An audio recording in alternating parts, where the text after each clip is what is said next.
한번 인사할까요? 참 잘 오셨습니다.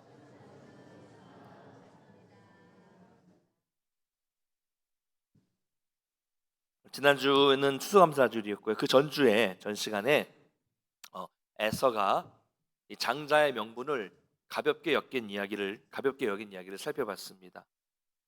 이삭과 리브가가 아버지의 믿음에 따라서 정말로 아름다운 한 가정을 이루었지만 그 가정에 자녀가 태어났고 이삭은 사냥해주는 고기를 가져다 주는 장자 에서를 편애했고 리브가는 찾아 야곱을 편애했습니다.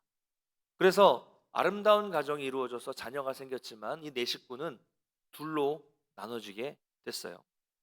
에서는 배가 고픈 이 극한, 너무 배가 고픈 극한 상황 속에서 하나님이 주시는 영적 복을 너무나도 가볍게 여겼습니다. 그래서 장자라는 이 명분을 팥죽 한 그릇과 바꿔버렸어요.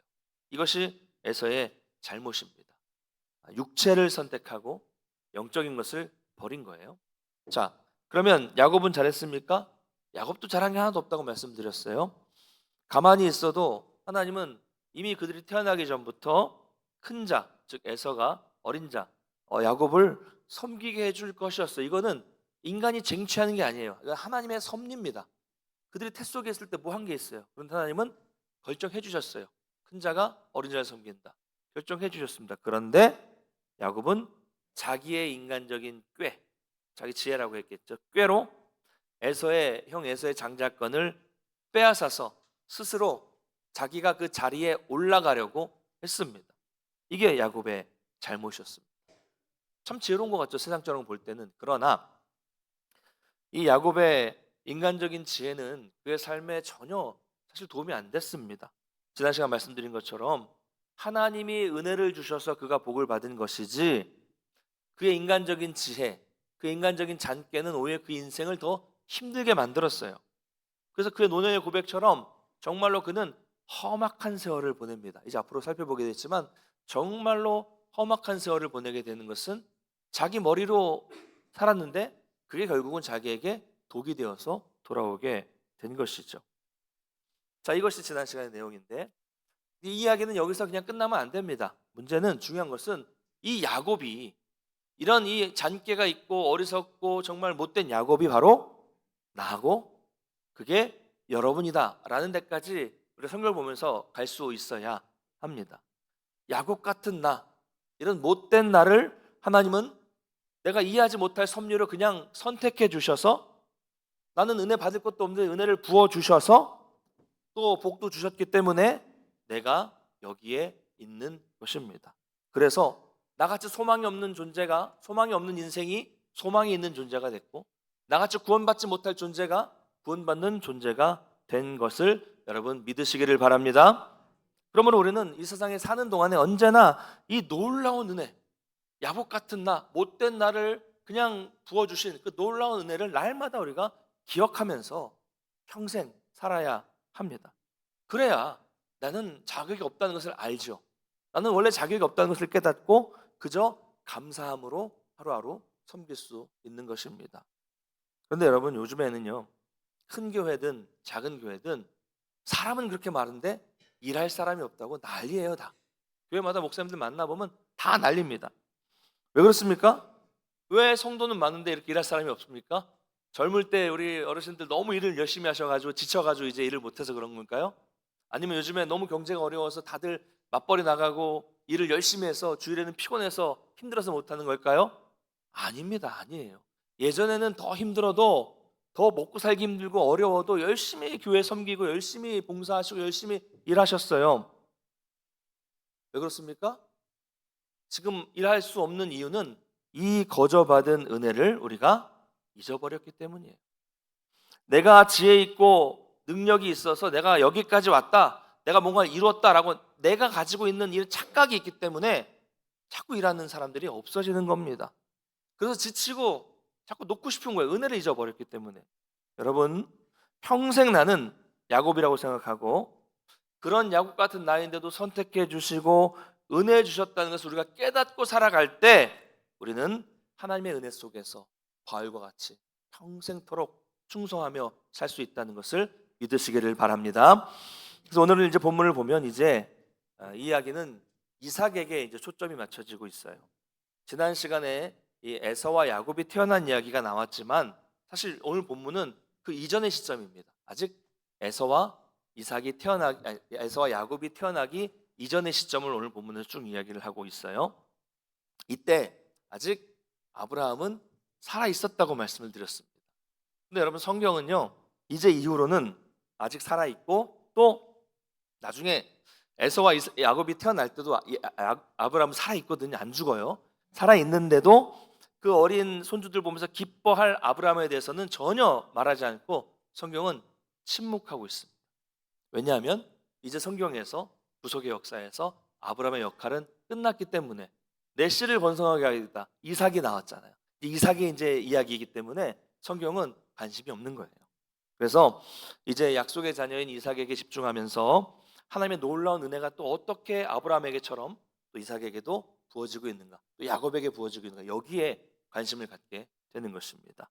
그래서 아브라함의 믿음이 어떻게 이 후손에게 이어지게 됐는지를 오늘 좀 살펴보도록 하겠습니다. 자, 다시 처음으로 돌아가면 아브라함이 75세에 부르심을 받았을 때 그 약속된 땅이 어디였습니까? 가나안 땅이었어요. 그래서 아브라함은 하나님의 부르심을 받고 가나안 땅으로 들어갔습니다. 자, 하나님의 약속을 받고 가나안 땅에 들어가면 좋은 일이 생겨야 되는데 안타깝게도 가나안 땅에 갔지만 약속을 따라 갔지만 가나안 땅에는 큰 흉년, 큰 기근이 있었습니다. 그래서 아브라함은 물이 풍부한 애굽으로 내려간 적이 있었어요. 기억나시죠? 첫 시간에 아브라함. 근데 오늘 이삭의 이야기도 큰 흉년이 든 것으로부터 시작이 됩니다. 자, 우리가 다시 말하자면 알 수 있는 사실은 뭐예요? 약속을 받은 사람의 첫 출발이 항상 밝은 것은 아니라는 점입니다. 자, 우리가 성도가 말씀을 따라갔을 때 항상 형통하고 밝은 길이 열리는 것은 아니라는 거예요. 약속을 따라갔을 때도 말씀을 따라갔을 때도 고난이 있을 수 있다. 이것을 말씀하고 있습니다. 자, 그래서 흉년이 오자 이삭은 그랄 땅으로 가서 블레셋 왕 아비멜렉의 땅에 이르게 됩니다. 자, 그랄 왕 아비멜렉. 여러분 많이 들어보셨죠? 아브라함도 이 그랄 왕 아비멜렉과 같은 이야기가 있었고요. 이 아비멜렉이 통치하는 지역에 산 적이 있었습니다. 그래서 우리에게 익숙해요. 자, 아비멜렉이 누구입니까? 한 나라의 왕 아비멜렉이 군대 장관인 비골이라는 사람을 이끌고 한 나라의 왕이 한 개인인 아브라함에게 먼저 찾아왔어요. 아브라함이 찾아간 게 아니라 왕을 찾아간 게 아니라 왕이 한 개인 아브라함에게 먼저 찾아와서 우리가 당신과 화친 조약을 맺고 싶습니다라고 동맹을 먼저 왕에 제안을 했습니다. 기억나시죠? 아비멜렉이 먼저 찾아와서 아브라함에게 뭐라고 말합니까? 이렇게 말했습니다. 아브라함아, 네가 무슨 일을 하든지 하나님이 너와 함께 하시는구나 라고 고백했어요. 불신자의 고백이에요. 불신자인 아비멜렉이 보니까 자기 땅에 사는 여러 사람들, 힘 있는 사람들 다 요즘에 국정원처럼 다 정보가 있었겠죠. 왕이니까 보니까 아브라함은 좀 다른 거예요. 그러니까 먼저 찾아가가지고 야, 네가 무슨 일을 하든지 너는 다르구나. 하나님이 너와 함께 하고 계시는 것 같아 라고 불신자가 고백하게 되는 것입니다. 그래서 먼저 와서 난 너를 좀 알고 싶어. 난 너하고 좀 싸우고 싶지 않아. 네 하나님이 무서워. 난 동맹을 맺자 라고 이야기를 한 거예요. 왕이. 이것이 바로 선한 영향력이라고 말씀을 드렸어요. 선한 영향력. 여러분, 우리는 하나님을 믿으면 또 제가 여러분이 또 이 정도는 됐으면 좋겠습니다. 할렐루야. 네. 좀 사람들이 우리를 보면서 야, 너를 보니까 좀 하나님이 살아계신 것 같긴 하다.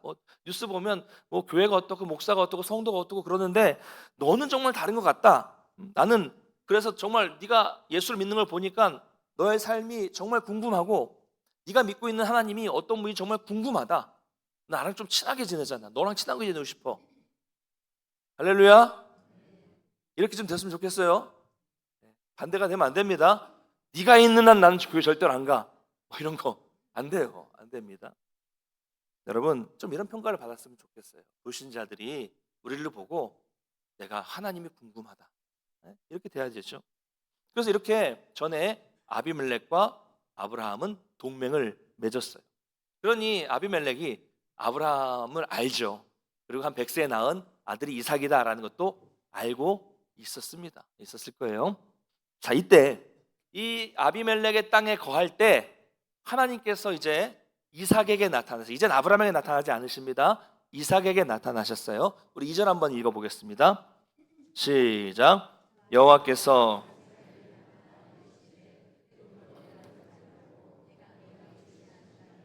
거주하라. 아멘. 자, 그러니까 하나님의 말씀을 보니까 흉년이 생기니까 지금 이삭도 어디로 가고 있었어요? 어디요? 애굽으로. 네.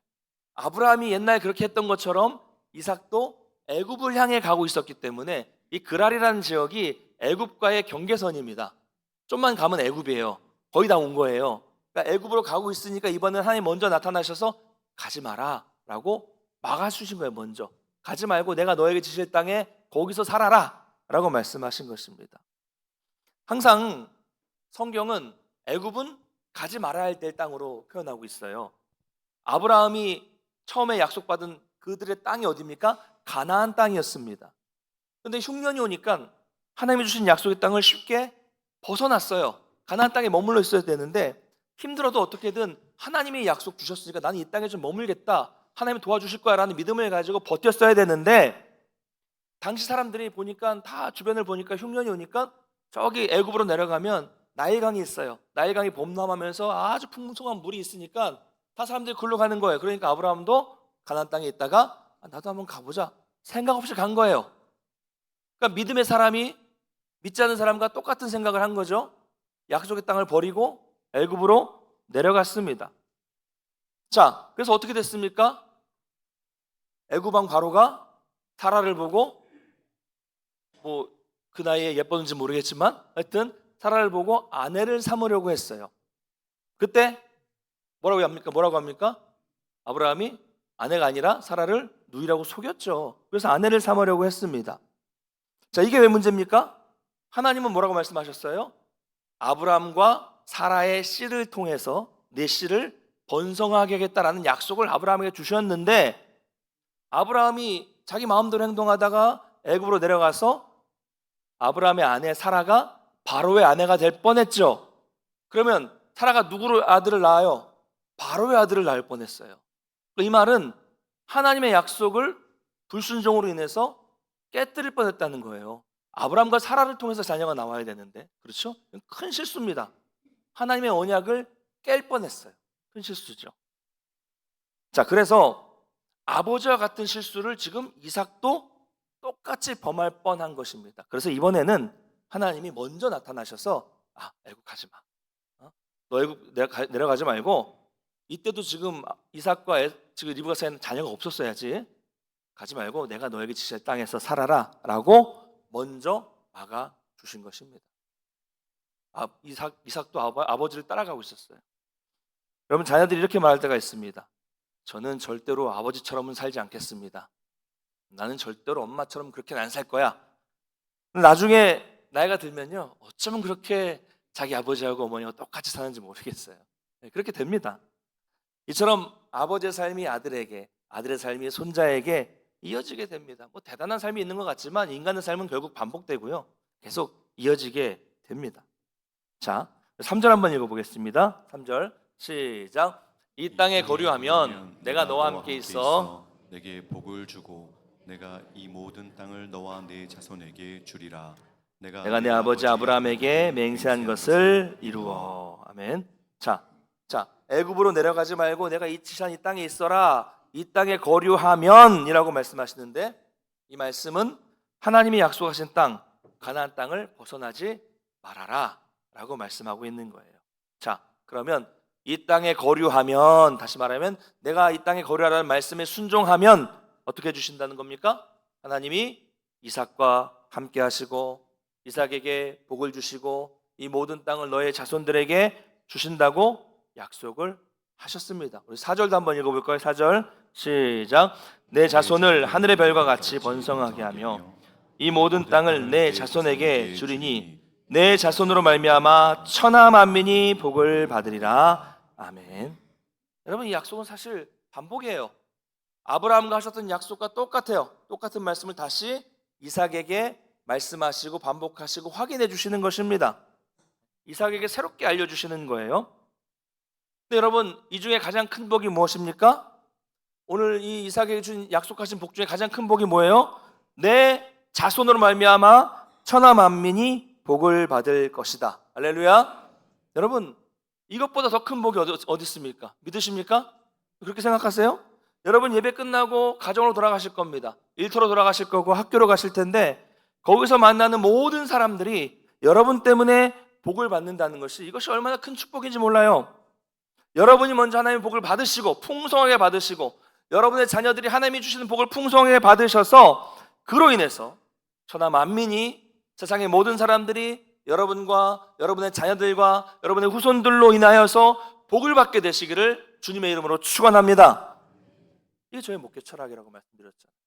아브라함에게도 똑같이 말씀하셨어요. 너를 축복하는 자에게 내가 복을 드리고 너를 저주하는 자에게 너희가 저주하겠고 너로 말미암아 복을 받을 것이다.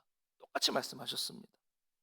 복을 나눠주는 성도, 복을 유통하는 교회, 우리가 그렇게 되어야 됩니다. 우리가 복을 나눠주는 사람이에요. 이미 우리가 축복의 통로인데 무엇이 부족하겠습니까? 여러분, 복 자꾸 복 달라고만 하지 마십시오. 여러분은 하나님을 만났기 때문에 이미 복이고 이미 복의 근원이라는 것을 믿으시기 바랍니다. 그런데 이런 복을 주시는 이유가 뭐라고 말씀하고 있어요? 3절에 보니까 내가 내 아버지 아브라함과 맹세한 것을 이룰 것이다. 왜 복을 주신다고요? 네 아버지와 내가 맹세했기 때문에, 내가 한번 말했기 때문에, 약속했기 때문에 복을 주겠다라고 말씀하고 있습니다. 이것이 하나님의 복 주시는 이유예요. 이삭은 이유를 몰라요. 복 주시는 이유는 내가 너 아버지하고 맹세했기 때문에, 나는 네 아버지하고 약속했어. 이미 너는 모르겠지만 너 태어나기 전에 이미 약속했어. 네 아버지 지금 늙었지? 죽어도 나는 이 맹세를 지키겠다. 이거예요. 이건 하나님의 일방적인 약속이라고 말씀드렸습니다.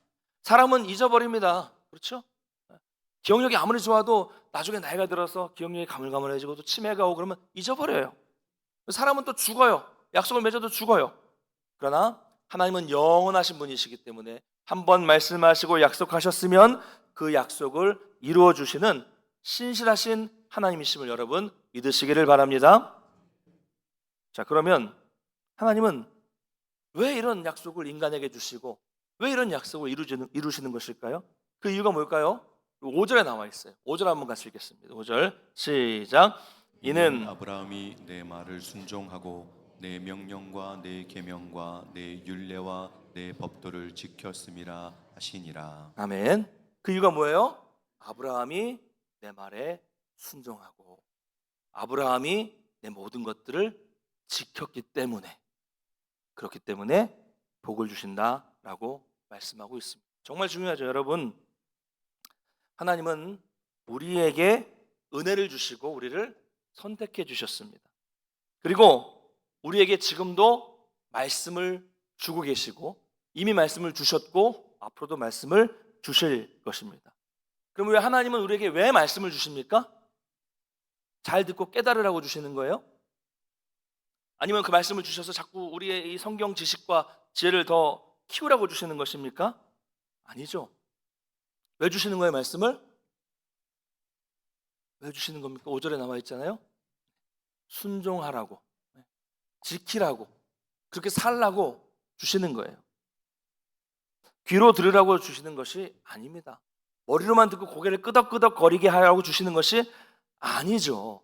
근데 문제는 뭐냐면요, 우리는 듣는 것에만 강하다는 거예요. 듣는 것에만 너무 강해요. 그럼 당장 오늘 오후에 다른 목사님이 설교하시고 다음 주에 제가 아니라 다른 목사님이 와서 설교하시면 여러분 어떠실 것 같아요? 그 누가 설교하든지 마음을 열고 말씀을 받아들이고 순종하는 마음이 막 드는 것보다는 먼저 뭐랄까요? 우리 목사님보다 설교를 잘하시네? 아니면 좀 못하시네? 뭐가 먼저예요? 순종하는 것보다 평가가 먼저라니까요. 잘 생각해 보세요. 먼저 평가가 합니다. 평가가 돼요. TV, 인터넷 얼마나 훌륭한 분들의 설교가 많습니까? 저는 잘 안 봐요. 볼 때마다 제가 부끄러워지거든요. 아니, 기독교 방송을 통해서 유명한 목사님들의 설교를 많이 들으신 분들은요, 이제 웬만한 분들이 와서 설교해도 그냥 그렇게 들으시는 분들이 많아요. 그리고 어떤 분들은 너무 설교 많이 들으신 분들은 저도 하면 뭐가 나올 거야 딱 알아요.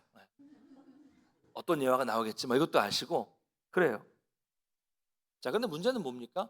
그렇게 설교를 많이 들었어도, 그렇게 유명한 명설교가들의 설교를 많이 들었다고 자랑을 해도 그 사람의 삶은 설교를 듣기 전이나 들은 이후에나 그 많은 설교를 들어도 변화가 없다는 것이 문제예요. 그게 문제입니다. 왜 그렇습니까? 듣는 건 잘 듣는데 순종이 없기 때문에, 지키는 것이 없기 때문에 변화가 없는 거죠. 여러분, 제가 늘 강조하는 것이 있습니다. 믿음, 순종. 분명히 단어는 두 개예요. 믿음과 순종은 단어가 두 개지만 사실 이것은 나눠질 수 없는 단어라는 거, 하나다라고 말씀을 드렸습니다. 그래서 예로부터 많은 이 목사님들과 분들은 성경을 통해서 확인한 것은 뭐냐면, 믿음과 순종은 별개가 아니라는 거예요. 믿음 곧 순종, 이것을 믿음의 순종이라고 한 단어로 붙여서 말했습니다. 이거 둘로 나눌 수 없어요. 근데 우리는 믿음은 믿음이고 순종은 순종이다, 우리가 나눠버렸습니다. 그래서 신앙의 열매가 없는 것이고 믿음의 역사가 일어나지 않는 거예요. 근데 여러분 잘 생각해 보십시오. 우리는 믿는 즉시 순종하게 되어 있습니다. 이게 정상입니다. 여러분 기억하셔야 돼요. 내가 믿는다고 생각하는데 순종이 없다? 이게 이상한 거라고 여러분 생각하시고 깨달으셔야 돼요. 이게 말이 안 된다는 걸 여러분이 깨달아야 된다는 것입니다. 제가 예전에 어렸을 때 한 7살, 8살쯤 된 것 같아요. 그러니까 지금 제 아이가 2학년인데 제 아이보다 더 어릴 때예요. 어릴 때 제가 그랬더니 상상이 잘 안 되는데, 이제 부모님께서 이른 아침부터 맞벌이 하셨을 때의 일을 한번 말씀드린 적이 기억이 납니다. 그래서 이제 아침에 일찍 나가시면 부모님이 일 나가시기 전에, 제가 8살이면 제 동생이 7살이거든요. 그러니까 그래도 한 살 많은 오빠라고 저한테 얘기를 해요. 그래서 여러 가지 당부를 말씀하시고 이제 출근을 하시는 거예요. 지금 뭐야, 저기 밥 차려놓은 거, 옛날에 그 상에다가 이렇게 망 씌워가지고 이렇게 딱 올려놓은 거 있잖아요. 그래서 밥 차려놓은 거 저거 잘 먹고, 꼭 밥 먹은 다음에는 반찬 뚜껑 꼭 닫아서 냉장고에 넣어놔라. 그리고 점심에는 이 그 탁자 위에 있는 돈 가지고 가서 저 아래 중국집 가서 짜장면 사 먹어라. 그리고 3시쯤 되면 연탄불 갈아야 되고, 저녁에 엄마 아빠가 늦으면 그 옆에 이모님 댁에 가서 밥 먹고 쉬고 있어라 라고 말씀을 하시고 출근을 하세요. 그럼 제가 대답을 해요. 네, 알겠습니다. 네, 대답을 잘해요. 네, 대답을 잘했어요. 그런데 밤늦게 부모님이 들어오시면 어떻게 돼 있습니까?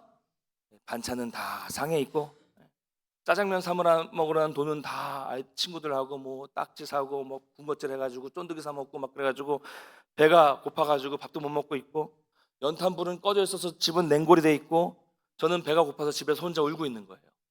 또 부모님이 들어서 얼마나 속이 상하시겠어요. 그래서 야, 아침에 뭐라고 했니? 라고 물어보시면 또 대답은 잘해요. 네, 반찬은 꼭 넣어놓으라고 하셨고요, 저걸로 짜장면 사 먹으라고 하셨고, 연탄불은 3시에 끄라고 하셨고, 부모님 늦게 엄마 아빠 늦게 오시면 이모님 댁에 가 있으라고 했어요 라고 대답은 달달 외울 정도로 하고 있는데, 뭘 안 한 거예요?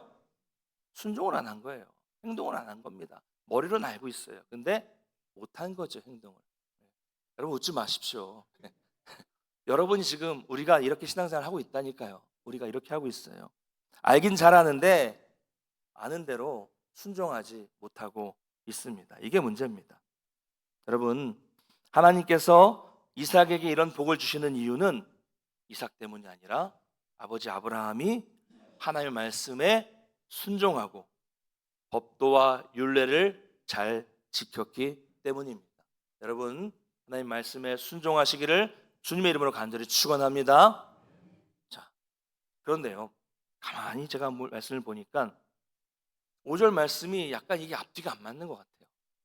하나님은 분명히 아브라함이 순종하고 지켰기 때문에 복을 주셨다고 말씀하셨는데, 진짜 한번 우리가 아브라함을 봤잖아요. 여태까지 쭉 봤는데, 진짜로 아브라함이 하나님의 말씀을 제대로 순종했기 때문에 하나님이 선택하셨고, 아브라함이 하나님의 말씀을 잘 지켰기 때문에 아브라함에게 하나님이 복을 주신 겁니까? 아니잖아요.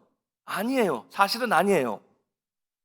하나님이 마음대로, 하나님의 주권대로 아브라함을 선택해 주셨어요. 그렇죠? 아브라함이 잘해서가 아니라 아브라함은 하나님을 몰랐습니다. 그렇죠? 아예 하나님을 몰랐는데 하나님이 주권적으로 아브라함을 선택해 주셨고 하나님 마음대로 복을 주셨고 약속을 주셨어요. 이걸 뭐라고 합니까? 하나님의 전적인 은혜라고 하잖아요. 은혜로 주셨어요. 하나님이 은혜를 먼저 베풀어 주셨기 때문에, 은혜를 주셔서 먼저 선택해 주시고 복을 주셨기 때문에 아브라함이 점점 하나님의 말씀을 지키는 믿음의 조상으로 만들어진 거잖아요. 아브라함이 순종해서 복 주신 게 아니라 하나님이 복 주셔서 아브라함이 순종하게 된 거잖아요. 이게 순서가 맞아요. 그런데도 하나님은 뭐라고 말씀하십니까? 내가 선택했어, 이게 아니라 하나님이 먼저 선택하셨어도 아브라함이 내 말에 참 순종을 잘했다, 그래서 내가 복을 준다, 아브라함이 믿음의 조상이 되었다 라고 말씀하셨다니까요. 왜 그럴까요? 왜 그런 걸까요? 여러분, 부모가 아이를 낳으면 얼마나 예쁩니까? 저도 처음에 아이를 낳고 보니까 너무 작아요. 어떻게 저렇게 작은 애가 숨을 쉬고 살 수 있을까? 그리고 애 발가락을 보니까 무슨 옥수 알갱이 같은 게 하나 둘 셋 네 개 붙어 있고 막 너무 발가락이 귀여워가지고 한동안 발가락만 봐도 이쁘더라고요. 그리고 이 막 살이 처음에 애들이 막 살이 찌니까 이렇게 막 살이 접히잖아요. 그 타이어 미쉐린 타이어의 그 캐릭터처럼 이렇게 막 몸이 이렇게 살이 접혀 있어도 너무 귀여운 거예요. 그렇잖아요. 저만 팔불출 아니죠? 여러분도 그러셨죠? 아이들 다 이쁘잖아요. 그러다가 애가 이제 막 입이 떨어지기 시작해서 그냥 막 이러면 그냥 입을 닫혔다 막 소리를 내면서 띵 건데도 아빠라고 그랬어 막 이러면서 이제 아빠라고 하는구나 막 좋아하고, 그리고 자랄수록 이제 착각을 하죠. 우리 아이는 아무래도 천재 같아, 영재원에 보내야 될 것 같아, 막 이런 착각을 하다가 또 이제 말이 통할 때 얘야 가서 옆에 가서 좀 연필 좀 가져와라 그러면 갖다 주면 아이고 우리 아이는 이렇게 착해, 말도 잘 들어 이러잖아요. 그렇죠? 말을 안 들은 게 10번인데 한 번 들어도 우리 아이는 참 말을 잘 듣고 착한 아이 같아 이렇게 합니다. 칭찬을 해요. 어릴 때만 그렇지 않아요. 제가 보니까요, 나이가 들어도 그렇습니다. 아이가 크고 자녀가 크고 이제 부모가 나이가 많이 들어도 이제 정말 부모가 수고를 많이 하잖아요. 정말 힘들게 자녀들을 키웁니다. 그런데 자기가 그렇게 노력을 했는데 고생하고 수고를 했는데도 부모님 누굴 자랑해요? 자식 자랑이에요. 자식 자랑. 그래서 제가 연로하신 어르신들 신방을 그렇게 많이 다녀보면 권사님 기도 제목이 어떻게 되세요? 그러면 1번, 2번, 3번, 4번, 5번 다 자녀들 기도 제목. 본인이 몸이 아프고 연로한데도 자기 기도 제목이 아니라 다 자식 기도 제목만 하십니다. 이게 부모예요. 그렇죠? 무슨 말입니까? 하나님께서 아브라함을 먼저 선택하셨어요. 그렇죠? 아브라함은 엄청나게 많은 실수를 했습니다. 불신앙의 모습도 보였어요. 그렇지만 하나님은 아브라함의 아버지시기 때문에, 아버지 하나님이시기 때문에 아버지의 마음으로 아브라함이 순종했어, 아브라함이 잘 지켰어, 그래서 내가 그 아브라함이 예뻐서 복 준다 이렇게 말씀하고 계신다는 겁니다. 사랑하는 성도 여러분, 아브라함에게 이렇게 말씀하신 하나님이 저와 여러분의 아버지 하나님이라는 것을 믿으시기 바랍니다. 하나님이 저와 여러분을 먼저 선택하시고 먼저 구원해 주셨고 먼저 말씀을 주셨어요. 우리는 실수하고 넘어지고 실패하고 하나님 멀리 떠나기도 하지만 그래도 그 와중에 우리가 하나님을 따르고 말씀을 묵상하고 예배를 드리고 순종하는 모습을 보시면서 부족하지만 아버지이신 하나님은 저와 여러분을 아버지의 마음으로 인정해 주시는 것입니다. 그러면 우리는 어떻게 행동해야 될까요? 하나님이 아버지의 마음으로 우리에게 풍성한 은혜를 주셨어요. 그 은혜를 우리가 누리고 있어요. 내가 잘해서가 아니라 은혜를 누리고 있는데 이거는 내가 잘해서 내가 여기 있는 거야. 여러분, 이러는 게 정상입니까? 이걸 뭐라고 해요? 이거를 폐륜이라고 하는 거예요. 은혜를 모르는 거죠. 여러분, 부모님이 여러분 어떻게 키우셨습니까? 땅 팔고 소 팔고 꿀 팔고 사과 팔고 또 못 팔았어요. 수박 팔고 또 못 팔았어요. 반찬 팔고 또 이렇게 열심히 어려운 시절 직장 다니면서 여러분을 어렵게 키우셨어요. 그렇잖아요. 근데 그렇게 힘들게 키웠는데 부모님은 자기 자랑을 하는 게 아니라 자식 자랑을 하세요. 제가 그렇게 똑똑했어요. 잘 자랐어요. 이렇게 말씀하십니다. 그래서 자녀가 정말 그래요. 부모님은 나를 별로 안 도와주셨는데 내가 정말 열심히 노력해서 내 혼자 이렇게 잘 될 수 있었어요 라고 말하면 여러분, 이 자녀는 정상이 아닌 겁니다. 뭐라고 해야 정상입니까? 다 우리 부모님이 고생하셔서 평생 고생하셔서 제가 여기까지 올 수 있었어요 라고 말하는 게 정상이죠. 이게 효자라서 그런 게 아니라 그냥 정상.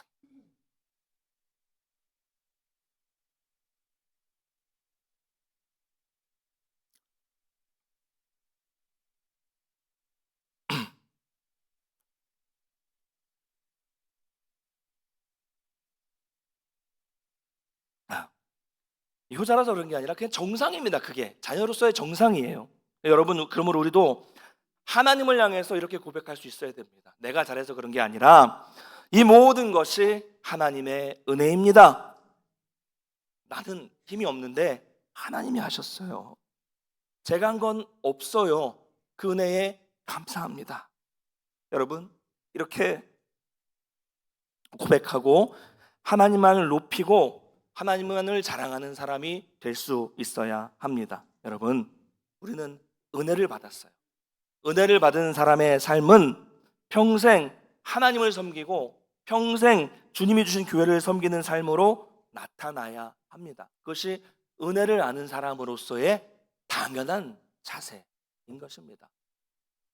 이삭도 마찬가지예요. 지난 시간 살펴본 야곱도 마찬가지입니다. 하나님은 놀라운 은혜를 이렇게 아브라함에게 베풀어 주신 것처럼 앞으로 이제 이삭에게도 그냥 놀라운 은혜를 막 일방적으로 부어 주실 것이고요, 야곱에게도 그냥 부어 주실 것입니다. 왜요? 하나님이 아브라함에게 한번 약속하셨기 때문입니다. 맹세하셨어요. 내가 내 씨로 큰 민족을 이루고 복 주겠다. 한번 하나님이 약속하신 그 말씀은 반드시 지키십니다.